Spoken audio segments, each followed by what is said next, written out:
सकाफ़त खाते पारां सिंध जे फ़नकारनि जी सार न लहण सबबि केतिरा ई सिंधी फ़नकार बीमारी ऐं कसम परसी जी हालत में गुज़ारे विया। उन सिलसिले में सकाफ़त खाते खां विसरी वियल हिकु फ़नकार जी ॼाण मिली त अलगोज़े नवाज़ मरहूम उस्ताद खमीसो ख़ान जो शागिर्दु ग़ुलाम क़ादिर गोपांग गुज़िरियल 33 वरनि खां गुमनामी जी ज़िंदगी गुज़ारे रहियो आहे ऐं हारपो करे पंहिंजे ॿचनि जो पेट पाले पियो। टंडो मोहम्मद ख़ान सां लॻ ॻोठु नूर मोहम्मद गोपांग में रहंदड़ अलगोज़े नवाज़ ग़ुलाम क़ादिर गोपांग जॾहिं अलगोज़े ते पंहिंजा सुर विखेरिया त उन्हनि सुरनि में मरहूम उस्ताद खमीसो ख़ान जो रूह समायल नज़र आयो।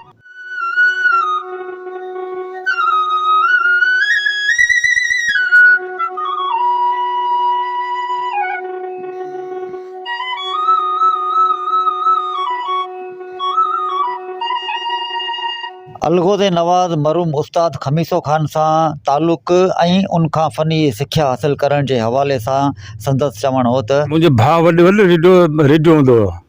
पोइ जॾहिं बीनियूं हलंदी हुयूं उस्ताद ख़ान साहिबु खमीसो ख़ान जो, पोइ मूंखे इहो शौक़ु पैदा थींदो हुओ ऐं मुंहिंजो भाउ बि वॼाईंदो हुओ। आहिस्ते आहिस्ते मुंहिंजो भाउ वरी उहो बीनियूं चोरी खणंदो हुओ, चोरी खणी वॼाईंदो हुओ ऐं उन खां पोइ जॾहिं उस्ताद खमीसो धुन बीनियूं ख़ासि करे रेडियो तां उस्ताद खमीसो ख़ान जो ॿुधंदो हुअसि ऐं ॿुधो त मूंखे पसंदि ईंदी हुओ।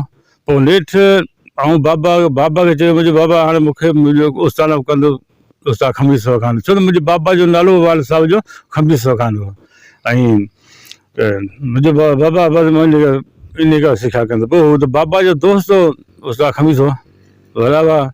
पोइ मूंखे उते छॾी चई भाऊ ही मुंहिंजो पुटु ॾाढो शौक़ु आहे, राति ॾींहुं मुंहिंजे पोयां आहे त खमीसो ख़ान वाले उस्ताद सिखंदुसि।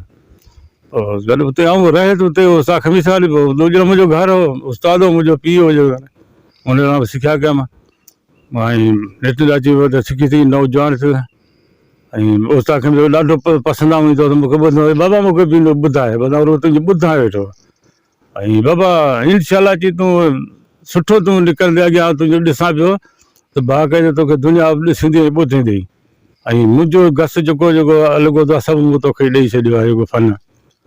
ऐं पोइ रेडियो पाकिस्तान में प्रोग्राम कया, उस्ताद खमीसो वठी ईंदो सरकारी महफ़िल वठी ईंदो, गॾिजी वेंदा हुआसीं। पोइ पहिरीं मूंखे छॾी ईंदो आहे तूं वॼाए ऐं पोइ रेडियो पाकिस्तान प्रोग्राम कंदो आहे।